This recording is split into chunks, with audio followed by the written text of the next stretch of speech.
So, what the heck is anemia? In a clinical context, anemia is really referring to the blood's inability to properly carry oxygen throughout the body.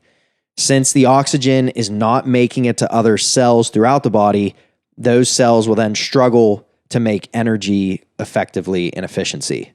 So, yes, when you look at the word anemia, it's like the loss of blood or lack of blood, or you can interpret that as in a decrease in red blood cells, let's say. Okay. I still think it makes sense to in a more clinical sense, say, okay, what's really happening Specifically. with this? Yes. So how do you know then if you're anemic to review? There's usually clinical symptoms that would warrant for future investigation.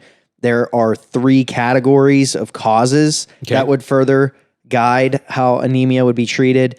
There are laboratory markers, as I said, that will help explain what's actually happening and help to further flesh out what that cause is. And then clinically, we alluded to some of those symptoms, but it's important to, I think, rehash those. Most commonly, you'll see fatigue. Someone's complaining of being lethargic.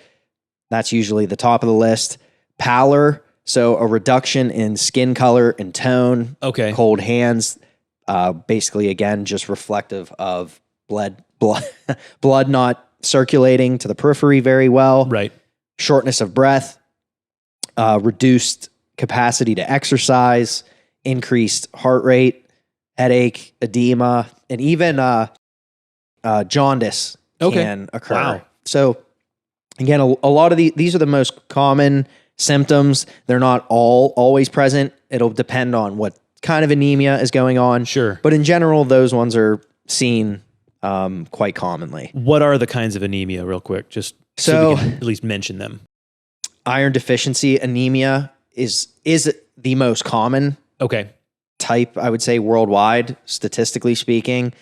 But there are normocytic anemias, microcytic anemia, macrocytic, and that's referring to the size changes of the red blood cell. Okay. And so I think, I don't want to jump ahead there quite yet. Sure. But yeah, that helps with classification. And Yeah. so before we even get there are, again, these 3 potential broad categories of causes. So blood loss is kind of the most intuitive one. Okay. Again, if we're talking about the reduced capacity of red blood cells to carry oxygen, what a better way to diminish that than to literally not lose some red blood cells. Blood, you know? So there's maybe an acute trauma, or there's a GI bleed that's more serious. Again, these more acute situations, even menstruation is a very common place where, you see women who are pregnant, women who are still having regular periods that are often classified as anemic. So blood loss is number 1. There's also the decrease in production of red blood cells. That's a huge one. So again, you can tie all of this back to what was our initial definition of anemia.